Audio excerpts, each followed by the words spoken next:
What's good, YouTube? It's your boy King back up in this thing. We back at it like crack addicts. If you guys are new here to the channel, make sure to leave a like, comment, subscribe. And so in today's video, we pretty much got another interesting event happening in the world today, man.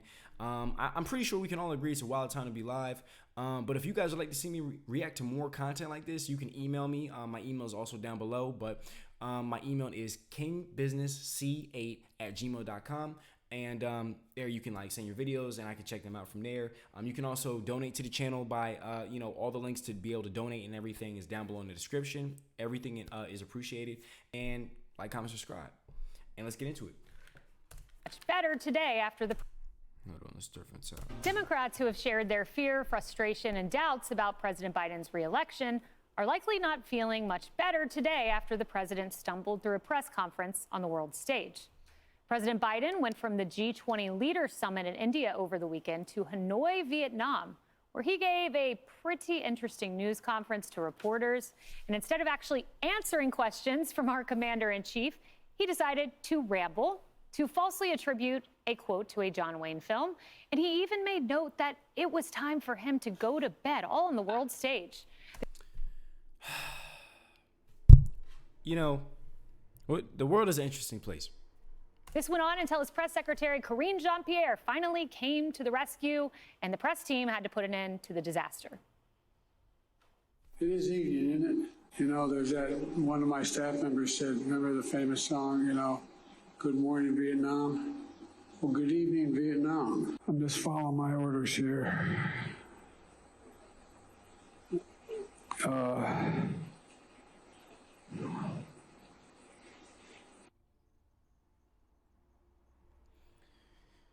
Staff, is there anybody haven't spoken to?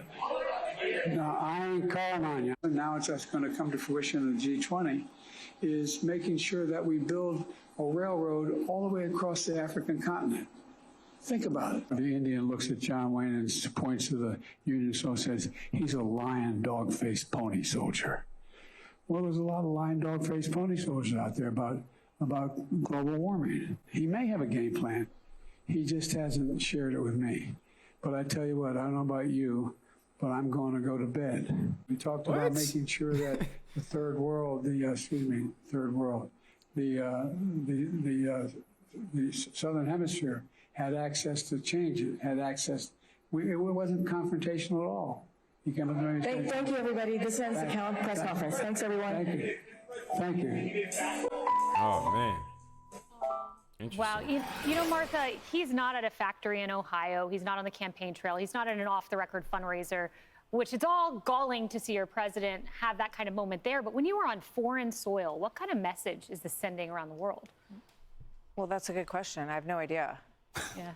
I mean, I don't know what the message was. I listened to the entire thing this morning to make sure that I heard. And, there are points made along the way there. But there's no sort of, this is the message that I want to send today after this meeting.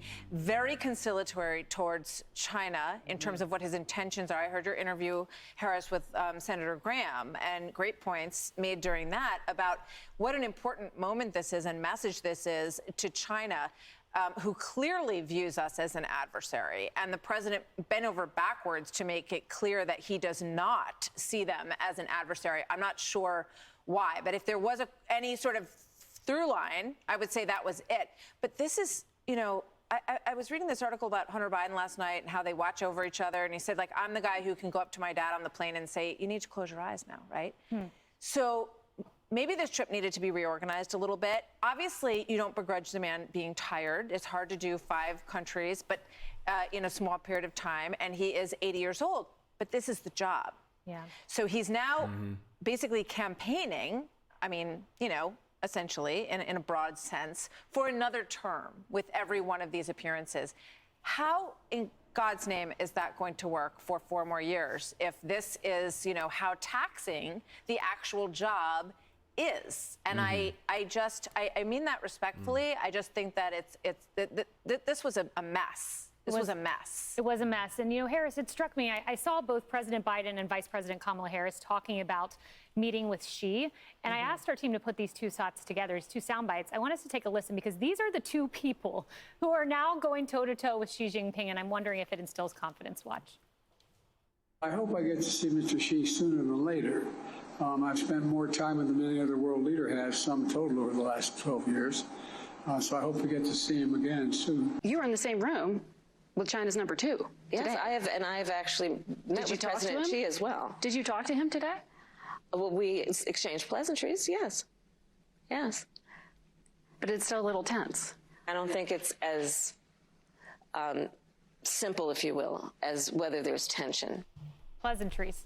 Yeah, I wish you would have explained that. So Senator Graham, Martha, you may have seen when you watched, really laid it out on what's happening with China right now. And it's really disturbing. I mean, he goes all the way back to COVID and how we really need to know, was that unleashed? What was that? Because it broke us for a while as a country. And now facing new threats with the border. And it's interesting to see those two talk about foreign policy with our greatest adversary at the moment. But Russia and North Korea are getting ready to meet. I mean, we have countries that are coming together. We're not invited to be at any of those tables. And I don't know if we want either of one of those people to actually be there anyway. But things are cooking now, and we're not even in the kitchen. Mm-hmm. We are left out of those world conversations. And so if you think your enemies are massing now, what's it going to be like if one of them actually leans in and makes a mistake, a minor incursion on the world stage, if you will? And Pete, politically speaking, there's this NBC headline I couldn't get out of my mind. Democratic elite struggle to get voters as excited about Biden as they are. When party elites look at President Joe Biden, they see the second coming of Franklin Delano Roosevelt. When voters view the president, many see an old man. NBC doesn't often have harsh words for the president. That's pretty harsh.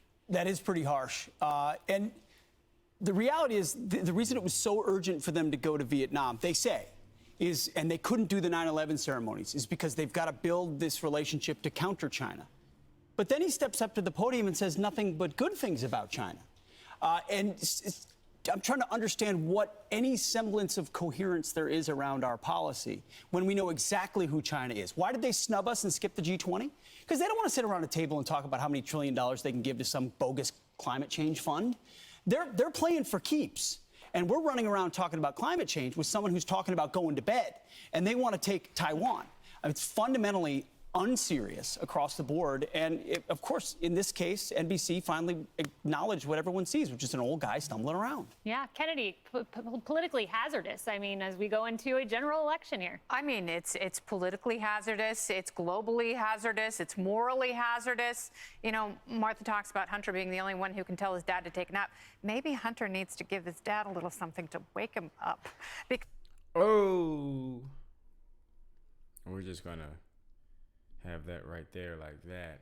I'm gonna stop it right there. Yeah, so like I said, the world is increasingly becoming a more interesting place day by day. Yeah, man. If you guys want me to check out more content like this, definitely just email me through kingbusinessc8@gmail.com. The link to just everything is down below in the description. And yeah, it's definitely important to just keep an eye on what's going on in the world today, man, which is why I enjoy doing this kind of stuff. Like, it's really getting more interesting by the second. I really want to say it's like something new is always coming out. So I definitely just want to jump on this and just check it out with you guys and stuff like that. So that's all for this reaction, you guys. And if you enjoyed this video, make sure you like, comment, subscribe. And the links to support the channel are down below in the description. I'll see you guys in the next one. Peace.